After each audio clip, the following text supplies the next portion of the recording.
Hi friends, ನಮ್ಮ YouTube ಚಾನಲ್ಗೆ ಸ್ವಾಗತ. ಇವತ್ತಿನ ವಿಡಿಯೋದಲ್ಲಿ ಅಪ್ಪನ ಜೀವನದ ಪಾಠ ಎಂಬ ಒಂದು ಚಿಕ್ಕ ಕಥೆಯನ್ನು ತಿಳ್ಕೊಳ್ಳೋಣ ನಾವು. ನವಿಲೂರಿನಲ್ಲಿ ಸಾಗರ್ ಎಂಬ ಪುಟ್ಟ ಹುಡುಗನಿದ್ದ.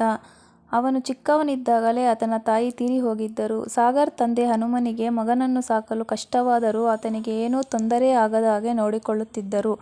ಇರುವ ಒಬ್ಬ ಮಗನನ್ನು ಚೆನ್ನಾಗಿ ಓದಿಸಬೇಕೆಂಬ ಆಸೆಯಿಂದ ಪಟ್ಟಣಕ್ಕೆ ಬಂದು ಒಂದು ಖಾಸಗಿ ಶಾಲೆಗೆ ಸೇರಿಸಿದರು. ಒಮ್ಮೆ ಸಾಗರ್ನ ತಂದೆಗೆ ಇದ್ದಕ್ಕಿದ್ದ ಹಾಗೆ ಹುಷಾರು ತಪ್ಪಿತು. ಅದಕ್ಕಾಗಿ ಆತ ಅಪ್ಪನನ್ನು ನೋಡಿಕೊಳ್ಳಲು ಶಾಲೆಗೆ 3 ದಿನ ರಜೆ ಹಾಕಿದ. ಅದೇ ಸಮಯದಲ್ಲಿ ಅವನಿಗೆ ಪರೀಕ್ಷೆಗಳು ಹತ್ತಿರದಲ್ಲಿದ್ದವು. ಅವನಿಗೆ ಯಾರೂ ಸಹ ಹಿಂದಿನ ತರಗತಿಯಲ್ಲಿ ನಡೆದ ಪಾಠಗಳ ನೋಟ್ ಪುಸ್ತಕ ಕೊಡಲಿಲ್ಲ. ಅವನು ಅದರ ಬಗ್ಗೆ ತಲೆ ಕೆಡಿಸಿಕೊಳ್ಳದೆ ಸುಮ್ಮನಿದ್ದ. ಇದರಿಂದಾಗಿ ಅವನಿಗೆ ಪರೀಕ್ಷೆಯಲ್ಲಿ ಕಡಿಮೆ ಅಂಕ ಬಂತು.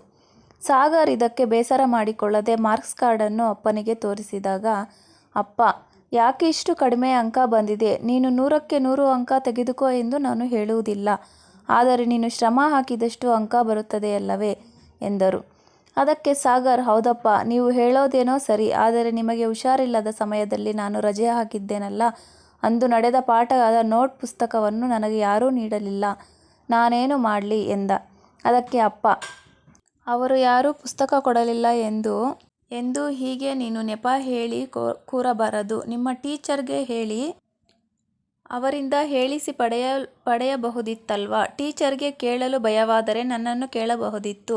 ನಾನು ಬಂದು ನಿಮ್ಮ ಶಿಕ್ಷಕರಿಗೆ ಹೇಳುತ್ತಿದ್ದೆ" ಎಂದರು. ಅದಕ್ಕೆ ಸಾಗರ್, "ಹೌದಪ್ಪ, ನನಗಿದು ಹೊಳೆಯಲೇ ಇಲ್ಲ" ಎಂದ. ಅದಕ್ಕೆ ತಂದೆ, "ಇದು ಕೇವಲ ಓದಿಗೆ ಮಾತ್ರ ಸೀಮಿತವಾಗಬಾರದು.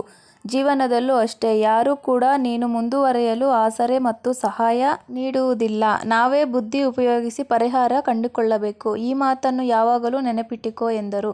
ಸಾಗರ್ ಅಂದಿನಿಂದ ನೆಪ ಹೇಳಿ ತಪ್ಪಿಸಿಕೊಳ್ಳುವುದನ್ನು ಬಿಟ್ಟು ಜಾಣ ವಿದ್ಯಾರ್ಥಿ ಆದ. ಈ ಕಥೆ ನಿಮಗಿಷ್ಟ ಆದರೆ please like, share and subscribe my YouTube channel.